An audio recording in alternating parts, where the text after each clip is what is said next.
রাউজানে মুনিরিয়া যুব তাবলিগ কমিটির আবাদতখানা ভাঙচুর ও অগ্নিসংযোগের মামলায় সাবেক সংসদ সদস্য এবিএম ফজলুল করিমের 2 দিনের রিমান্ড মঞ্জুর করেছে আদালত।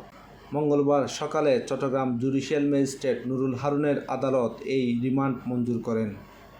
এর আগে সকাল 7:30টার দিকে কারাগার থেকে কঠোর নিরাপত্তার মাধ্যমে চট্টগ্রাম জুডিশিয়াল ম্যাজিস্ট্রেট ভবনে আনা হয় তাকে।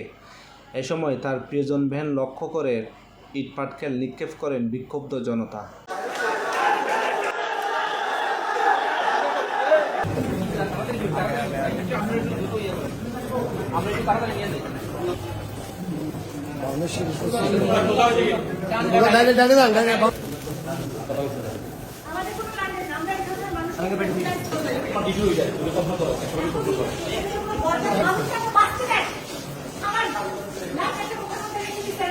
উনি রাউজান থেকে 5 বারের সংসদ সদস্য।